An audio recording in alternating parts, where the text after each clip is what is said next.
Sister స్ట్రోక్తో KTR చిన్న మెదడు చితికిపోయింది.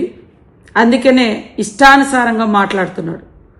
కాళేశ్వరం విషయంలో కమిషన్లు తీసుకున్నప్పుడు గుర్తురానటువంటి మరి భయం, ఈరోజు కమిషన్ ముందుకు రావడానికి మాత్రం భయపడుతున్నారు. దాన్ని కప్పిపుచ్చుకోవడం కోసం ఈరోజు పిచ్చి పిచ్చిగా కాంగ్రెస్ పార్టీ బాంబులు పెట్టిందని మాట్లాడుతున్నాడు. కాళేశ్వరానికి నువ్వు అధికారంలో ఉండి ఎందుకు నిరూపించలేకపోయినావో ఒక్కసారి కేటీఆర్ గారు ఆత్మ పరిశీలన చేసుకొని ఈ అబద్ధాల పునాదుల మీద వాస్తవాలను కప్పిపుచ్చే ప్రయత్నం చేస్తా ఉన్నావు. అబద్ధానికి అవార్డు రావాలంటే మరి వాళ్ళ గోబెల్స్ మించిన గ్లోబల్ ప్రచారంలో గ్లోబల్ అవార్డు కేటీఆర్కి ఇవ్వాలి.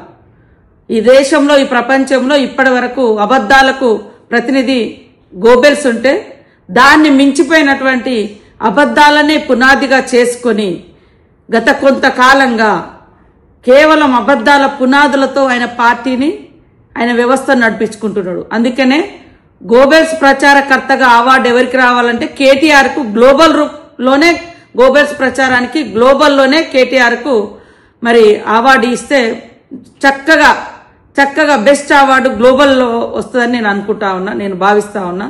కాబట్టి అయ్యా నువ్వు ప్రతిపక్ష హోదాకు పనికిరావు, ప్రతిపక్షంలో పనిచేయడానికి రావు, ప్రజల కోసం పనిచేయడానికి రావు.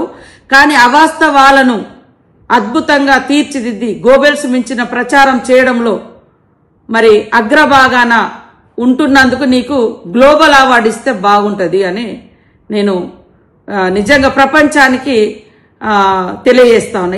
ఇట్లాంటి వ్యక్తులకు ఇది రావాలని. ఈడీ గురించి ఒకటి అంటాడు, కాళేశ్వరం గురించి ఒకటి అంటాడు. మరి అలా చెల్లె సిస్టర్ స్ట్రోక్ తోటి నువ్వు బాధపడుతున్నావు, మానసికంగా చాలా ఇబ్బంది పడుతున్నావు.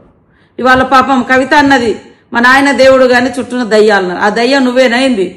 ఆ దయ్యంలో ఎన్ని అవతారాలు ఉంటాయో ఏమో అర్థం కాదు. దయ్యం అంటే రకరకాల వేషాలు ఇస్తుంది.